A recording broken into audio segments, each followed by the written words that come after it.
Hello बच्चों, स्वागत है आपको नए वीडियो नए क्लास में। हम लोग अभी तक पिछले क्लास में देख चुके थे एक्सरसाइज 1.1 और 1.2 पूरी तरह से हम लोग खत्म कर चुके थे। 1.1 में क्या था हमारा कि अभाज्य गुणनखंड विधि से एलसीएम और एचसीएफ कैसे निकालते हैं, ठीक है। और 1.2 था मेरा सिद्ध करे कि √2, √5, √3 अपरिमेय संख्या है, मतलब अपरिमेय संख्या सिद्ध करे के लिए मैंने सीखा था।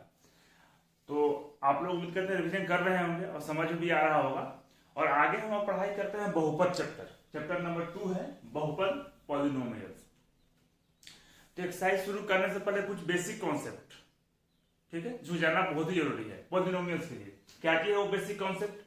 तो सबसे पहले बहुपद किसे कहते हैं, नाम से ही चल रहा है पता, बहुपद किसे कहते हैं। बहु मतलब ज्यादा और पद मतलब टर्म जो दिया रहता है, ठीक है। तो एक से ज्यादा टर्म दिया रहेगा, एक से अधिक पद रहेगा, उसे बहुपद कहते हैं। ये क्या एक से अधिक, ऐसे उदाहरण देते हैं। अब बहुपद पहचाने हैं कैसे कि कौन बहुपद है कौन बहुपद नहीं है।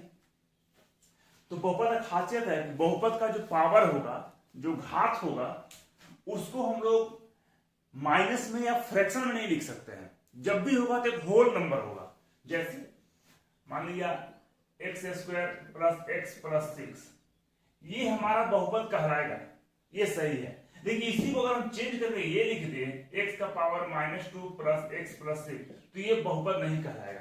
क्यों नहीं कहलाएगा? क्योंकि इसका पावर माइनस में है, इसको बहुपद कहेंगे ही नहीं। या फिर x⁻² + 6, ये बहुपद में है, ये भी बहुपद में नहीं है, ठीक है। क्यों नहीं है? क्योंकि मैंने अभी बताया कि जो बहुपद है उसका पावर कभी भी माइनस में और फ्रैक्शन में नहीं हो सकता है, ठीक है। जब भी होगा तो होल नंबर में होगा। ये बहुपद पहचानने का तरीका है। कहीं कि ये भी लिखा रहता है √x + 2, ये बहुपद है, ये भी बहुपद नहीं है हमारा, ठीक।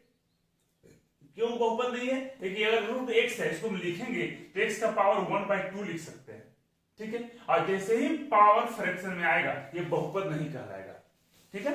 तो बहुपद पहचानने का दो चीजें, सबसे मस्ट इज इंपोर्टेंट क्या कि बहुपद में कभी भी पावर जो है और माइनस में और फ्रैक्शन में ये नहीं होगा, ये पक्का है, ठीक है। अब आता है बहुपद का घात। एक इंपोर्टेंट चीज है घात, कि घात किसे कहते हैं, ठीक है।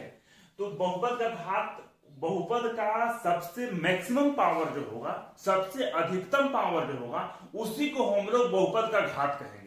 एग्जाम में ये नहीं कहेगा बहुपद का अधिकतम पावर बताइए, ये कभी नहीं लिखेगा, सीधे लिखेगा समीकरण दे देगा, मतलब इसका घात कितना है। तो घात को समझना होगा, टर्म जो दिया हुआ है घात, इसको समझना होगा। तो क्या बोले, ये जो बहुपद दिया हुआ है ना, इसका जो सबसे अधिकतम पावर होगा, सबसे मैक्सिमम पावर होगा, उसी को हम लोग बहुपद का घात बोलेंगे। प्रति पावर कितना है? 2, इसका आंसर हो जाएगा 2। बहुपद का घात क्या हो जाएगा? 2। कहीं भी दिया हुआ हो x³ + x² + x + 2, ये दिया हुआ है। पूरी तरह से बहुपद का घात कितना है जी, घात बताइए। तो घात का मतलब ही है जो सबसे अधिकतम पावर होगा वही मेरा आंसर हो जाएगा। तो इस समीकरण में घात कितना है? 3 आंसर हो जाएगा, ठीक है। अब आगे हम लोग देखते हैं बहुपद में जो बेसिक पार्ट है, एक कि रैखिक घात किसे, रैखिक बहुपद किसे बोलते हैं, द्विघात बहुपद किसे बोलते हैं, त्रिघात बहुपद किसे बोलते हैं, उसके बारे में डिस्कशन करते हैं हम लोग।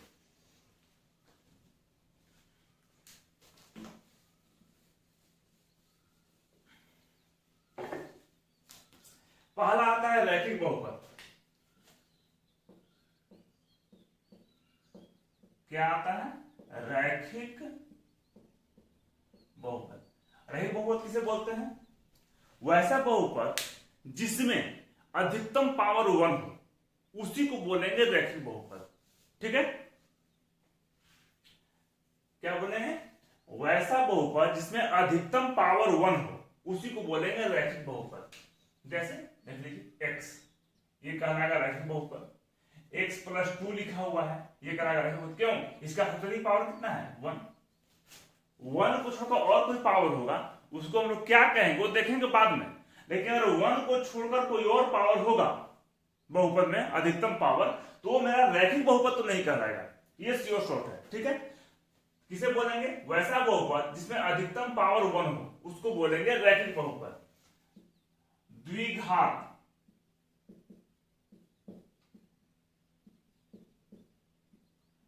बहुपद, ठीक है, नाम से ही चल रहा पता, द्विघात मतलब जिसका द्वि मतलब दो, घात मतलब वैसा बहुपद जिसमें अधिकतम पावर 2 हो, उसको बोलेंगे द्विघात बहुपद। जैसे x² प्लस x प्लस 5, देखिए अधिकतम पावर 2 है, बहुत तरह के यहाँ पर है ऐसा।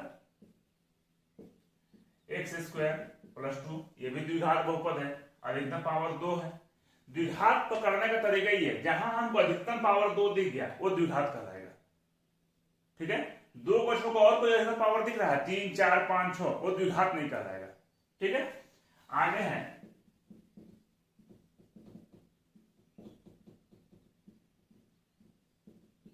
त्रिघात बहुपद। त्रिघात बहुपद किसको बोलेंगे?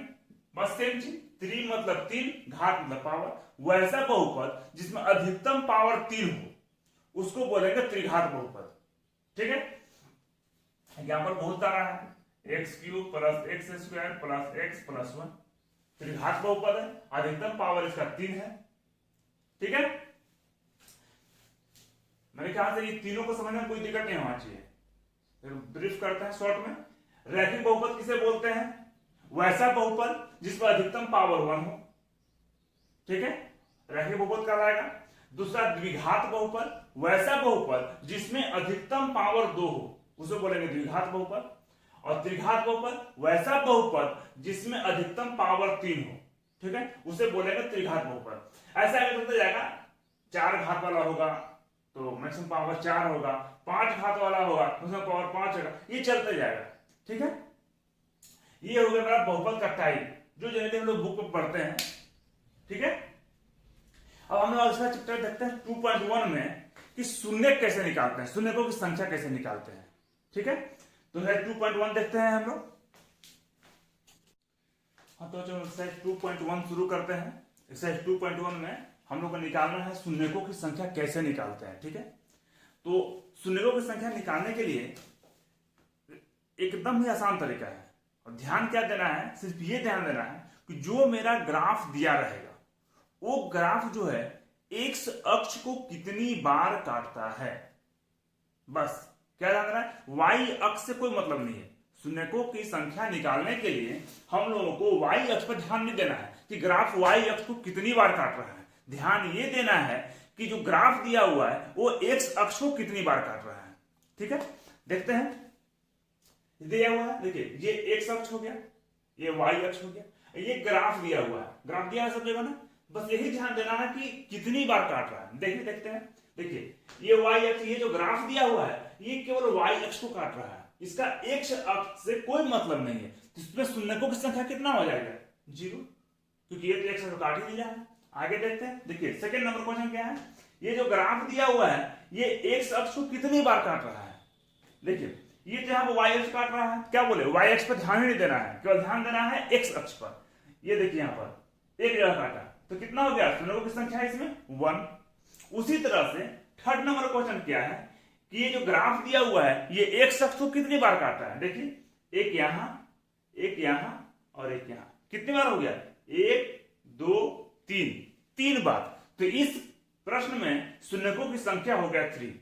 ठीक है, उसी तरह से 4 नंबर कितनी बार काट रहा है ग्राफ जो दिया हुआ है, 1 2 बार, इसमें हो जाएगा शून्यकों की संख्या 2। ये है, ये जो ग्राफ दिया हुआ है एक अक्ष को कितनी बार काट रहा है, देखिए काउंट करते हैं, 1 2 3 और 4। तो इस प्रश्न में हो जाएगा शून्यकों की संख्या बराबर 4।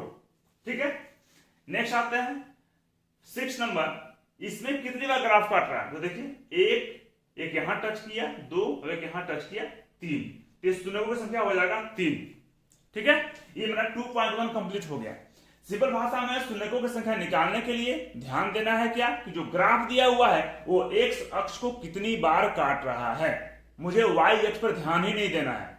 ठीक है, तो ये मैं शून्यकों की संख्या निकालना बहुत आसान है, और एग्जाम में आपका 1 नंबर का क्वेश्चन ये पूछना ही पूछना है, पूछता है ये श्योर है।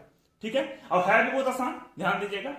और चलो नेक्स्ट क्लास में, नेक्स्ट वीडियो में मिलेंगे एक्सरसाइज 2.2 के साथ। उसमें आपको बताएंगे कि जो समीकरण दिया हुआ है उसे शून्य निकालते कैसे हैं, एक्स का मान निकालते कैसे हैं, उसको लोग नेक्स्ट क्लास में देखेंगे। ठीक है बोले, और आप प्लीज, आपको समझ में आए तो आप मेरे वीडियो को लाइक, सब्सक्राइब और कमेंट जरूर करें। और समझ में ना आए तो भी कमेंट करें कि दिक्कत कहां पे हो रही है, मैं उसको नेक्स्ट क्लास में फिर से देखूंगा। ठीक है बच्चों, धन्यवाद, मिलते हैं हम लोग नेक्स्ट वीडियो में।